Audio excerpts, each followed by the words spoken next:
आज आपण सुरमई फ्राय बनवणार आहे. रव्यात कोट करून मस्तपैकी बनवणार आहे. आता आपण अर्धा किलो मासे घेतलेत. त्यात आपण टाकूया लाल तिखट, मग याच्यात टाकूया थोडी कांदा लसूण,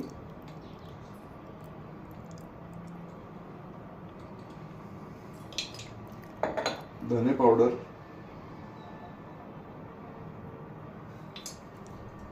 चवीनुसार मीठ,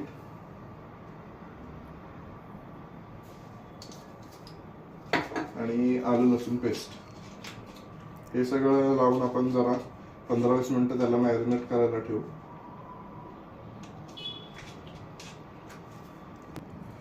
आता याला आपण मस्त चारी बाजूने असं मिक्स करून मॅरिनेट करायला ठेवू. 15 मिनिटानंतर आता हे मस्त याला मसाला असा चिटकून राहिलाय, मॅरिनेट करून झाले. आता याला आपण रव्यात कोट करून शॅलो फ्राय करणार आहे. आता याच्यात आपण 3 ते 4 टेबलस्पून तेल टाकून त्याला शॅलो फ्राय करणार आहे.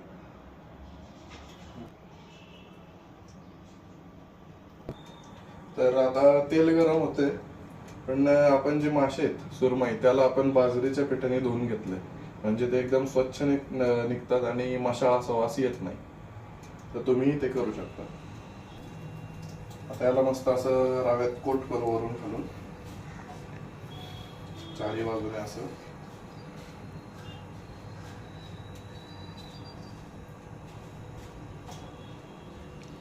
तेल मस्तपैकी गरम झालंय, यात सोडूया. मीडियम फ्लेमवर मस्तपैकी याला फ्राय करून घेऊया.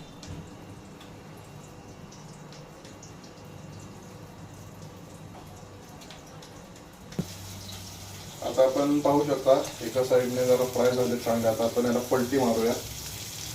3 पीस टाकलेत आपण एका याच्यात, दुसराही याला तसं करूया. मीडियम फ्लेमवर आपण केल्याने बरोबर रवा असं चिटकून राहतो, सुटत नाही.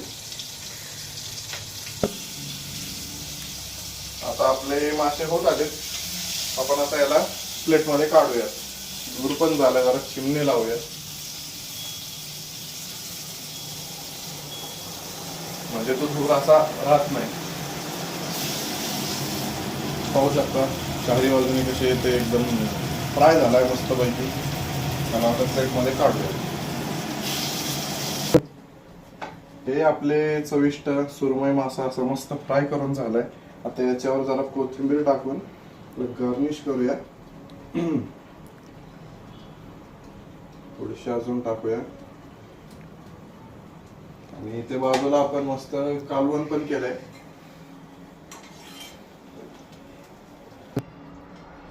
तिथे आपण मस्त एकच पीसचं कालवण केलंय, कारण बाकीच्या पीसचं आपण सगळं फ्राय केलंय आणि झालंय. ते पण होत आलंय. आता मस्त असा माशाचा आज बेत झालाय.